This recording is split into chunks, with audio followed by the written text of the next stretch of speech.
చివరి నిమిషంలో మీరు నా లాస్ట్ టైం డిబేట్ లో మాట్లాడినప్పుడు ఆఖరి రోజు చెప్తాను నేను మా ఫైనల్ ఫిగర్ మీరు అన్నారు కదా. సరే ఇవన్నీ మీకు అధికారం మీకే అని చెప్తున్నాయి, నంబర్స్ కొద్దిగా అటు ఇటు ఉండొచ్చు. మీరు ఎక్స్పెక్ట్ చేస్తున్న హైయెస్ట్ నంబర్ ఎంత మీ కూటమికి? హైయెస్ట్ నెంబరు అంటే ఒక 40 తీసేస్తే 135 అండి. 40 తీసేస్తే 135. అదే 130 40 ఖచ్చితంగా తీసేయాలని నేను అనుకుంటున్నా. ఎందుకంటే రాయలసీమలో ఒక 20 స్థానాలు అయితే కనీసం వచ్చే అవకాశం ఉంది. అలాగే జిల్లాలో కొన్ని జిల్లాల్లో కొంచెం అరకు ప్రాంతంలో కూడా కొన్ని తీసేయవలసినవి ఉన్నాయి. ఏదైనా హైయెస్ట్ అయితే నేను అయితే 135 ఇస్తానండి.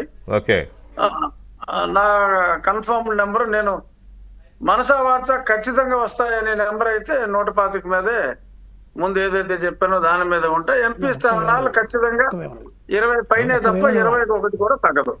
రైట్. మీతో ప్రసాద్ గారు ఏదో చిన్న డౌట్ అంట. రాజుగారు నేను చెప్పింది 39% ఉన్నప్పుడు వచ్చిన దానికి 52కి మధ్యలో 13 variation. It includes BJP Janasena రెండు పార్టీలు కలిపి, అంటే కూటమి 13% పెరిగింది.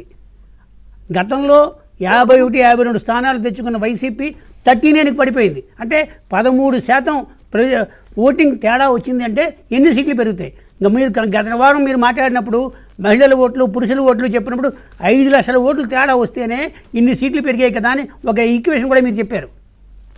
లబ్ధిదారులు మహిళలు 13% కాదు అంటే 39 నుంచి 52కి పెరగడానికి ఉన్న 13 ఎక్కడ పెరిగిందంటే కూటమి వల్ల పెరిగింది. ప్రసాద్ గారు ఏ సెక్షన్స్ ఓట్లు అవి వాళ్ళు ఆ లబ్ధిదారులు ఈ లబ్ధిదారులు ఇవన్నీ చర్చించి మనకు అసలు ఎగ్జాస్ట్ అయిపోయి ఉన్నాం.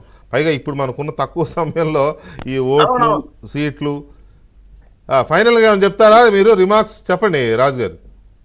రిమార్క్స్ అతి పెద్ద విజయం దిశగా ఆంధ్రప్రదేశ్ లో కూటమి సాధించబోతోంది. 9వ తారీఖు విశాఖపట్నం కాదు కదా, మరి యువజన శ్రామిక రైతు కాంగ్రెస్ సోదరులందరూ ఎక్కడ ఉంటారో కూడా ఎవరికి తెలీదు. ఇంకా ఇంత విజయం స్పష్టంగా కనపడినప్పుడు ఎక్కడ నెగ్గాలో కాదు ఎక్కడ తగ్గాలో తెలియాలి. కాబట్టి నేను కానీ మా పట్టాభి గారు కానీ చాలా సంయమనం వహించి we will maintain low profile. Right. All the best for exact polls Raghuramaraju గారు. Thanks for joining. రైట్. మనతో చాణక్య స్ట్రాటజీస్ ప్రతినిధి ముఖేష్ ఉన్నారు. ముఖేష్తో మాట్లాడదాం. ముఖేష్,